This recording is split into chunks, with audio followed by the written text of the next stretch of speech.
Well, tubers, tubettes, and of course, my favorite group, crazy people.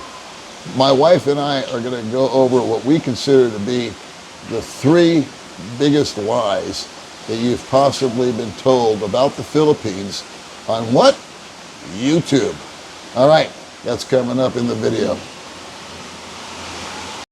All righty, kids. So, like I mentioned there in the little introduction, I'm going to go over just three things that I think have been over embellished in YouTube videos from people like myself and others. And I just sort of want to straighten out or correct the record and possibly lower expectations. I'm definitely not saying don't come here. I'm just saying that if you do, try to come with a realistic viewpoint of what it is that you're going to be walking into. So I've got three things that I'm going to cover in no particular order. The first one is that what I read in the brochure, if you want to call it that, when I was researching the Philippines, is that everybody speaks English. And I'm here to tell you that that's just not true. There is a lot of people here that can speak English just fine. And yet, on the other end of the spectrum are people that don't speak any English at all, and then there's all points in between. So, if I meet somebody that works at a hotel, for example, she's going to check me in, and she's going to have enough conversational English to wish me a nice stay, how is everything, answer a couple of questions. She's probably been to college, she's probably taken English courses, or he, and everything's going to be smooth as long as we kind of keep it simple. There are other people that you're going to encounter. The best example I can give you is the first time that I rode a trike, or the second time, whatever it was, and even if I went out today and jumped in a trike, if I ask the trike driver, so buddy, how's your day going so far? He's going to look at me and not have the faintest idea of what I just said. And God love him. He's pumping it out every day in the weather on a trike. And no, that is not a high caliber job. That's hard manual labor. And he obviously did not have the benefit of education. Same as my wife. Yes. Never had the benefit of an education. She was shipped off at the age of 15 to Manila to go work as a housekeeper, caretaker for an old Chinese lady. Yes. And so nobody spoke English around her till she bumped into me. And it's been an uphill struggle for this poor woman ever since. But we're making progress.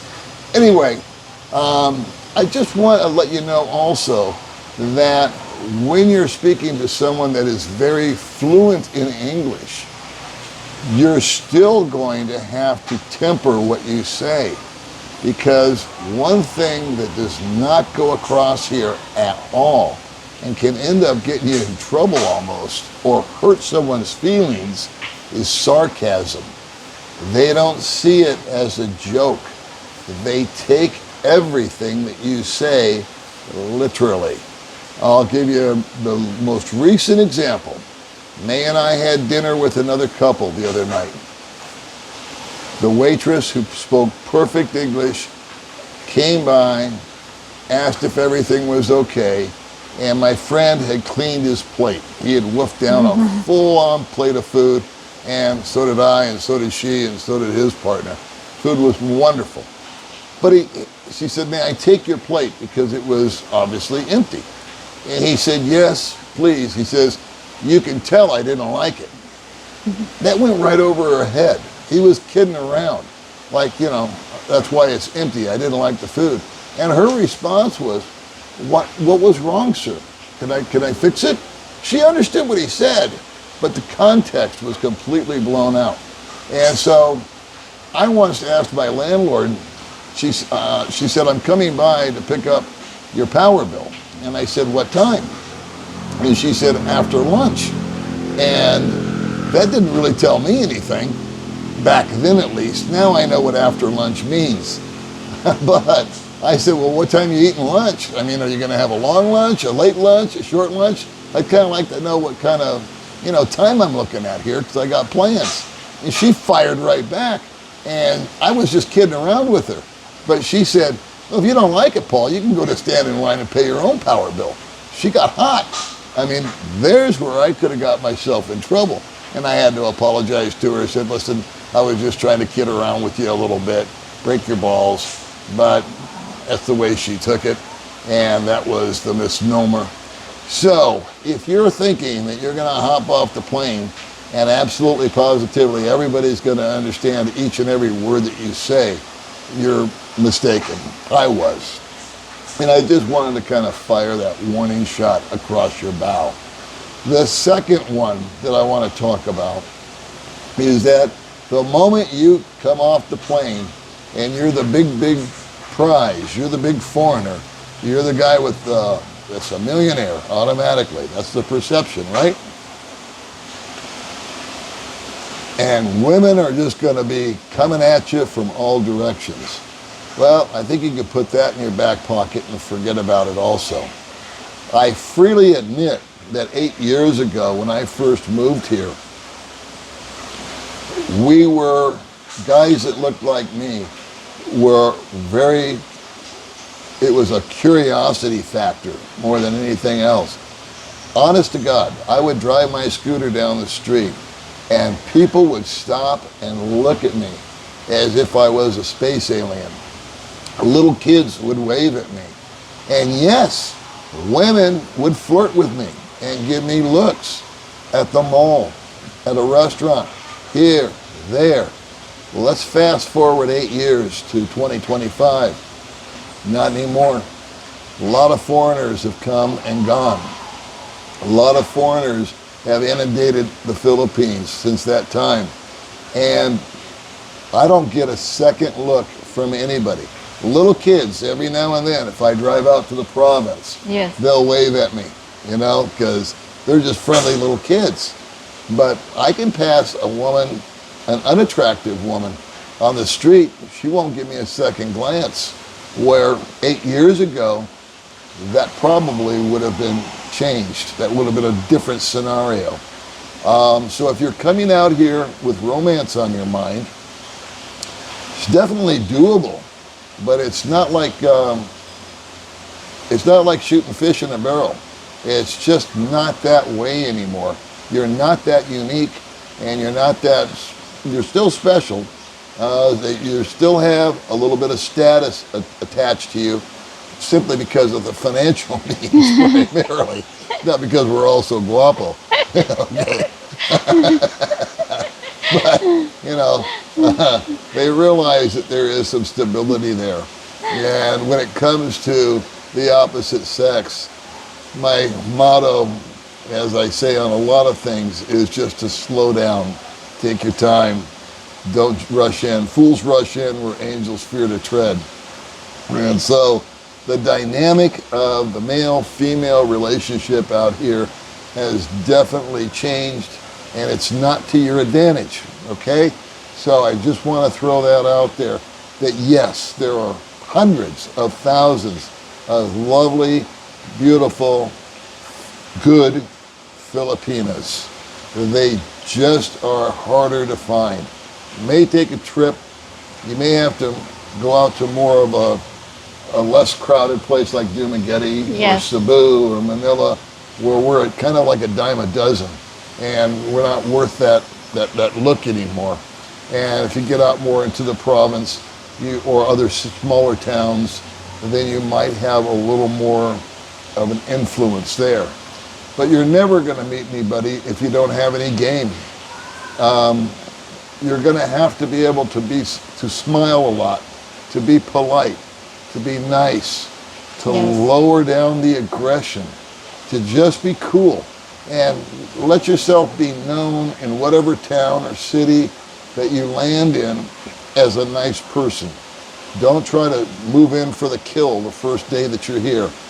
If you get to be known and that you're a nice person, that you're a nice guy, you're easy to talk to, you're not necessarily generous, you're not picking up checks for everybody, but you take care of your appearance, and yes, you're clean, and your clothes look nice, and all that kind of stuff. Over time, you will have a reputation, it's inevitable. It's either be a good one or it's going to be a bad one. So just remember what kind of impressions you may be making on the general public. Are you having a meltdown in the middle of the street because something didn't go your way, or are you laughing it off? Okay, enough on that topic. The last thing, and the one that I really kind of laugh at, is the saying that you've probably heard 100 times, you're going to live like a king in the Philippines. I want to squash that right now. However, there's a few anecdotes that I can throw at you. When I was before I got on the plane, when I was still living in Las Vegas, my doctor was a Filipino. And he learned of my intentions. Him and I were friendly with one another. And I said, man, he goes, where are you living? And where are you going to go? And at that time, I told him Cebu, because that was my original plan 10 years ago, 2 years before I came out. And I also met customers at my place of business that I would sit and chat with. And 2 or 3 of them, I remember distinctly, were Filipino couples, man and wife, that were in the States, probably working as OFWs. I forget the details. It was almost a decade ago. My doctor and probably 2 out of the 3 people that I met at my work all made the statement to me. They said, they asked me, how much money are you going to be using on a monthly basis over there? What's your budget going to be? And when I told them what my Social Security was, they said, oh my God, you're going to live like a king. And I distinctly remember the woman piped up and she said, yeah, and you're going to get yourself a really young, pretty girlfriend. This is coming from a 50-year-old woman, okay? And so, I was soaking it up. I was soaking it in. And I said, what do you mean I'm going to live like a king? He goes, oh, man. He says, you're going to have a houseboy. You're going to have a driver. You're going to have a full-time maid. And it's pennies on the dollar over there. And you're going to have, a great accommodations and blah, blah, blah, blah, blah, blah, blah.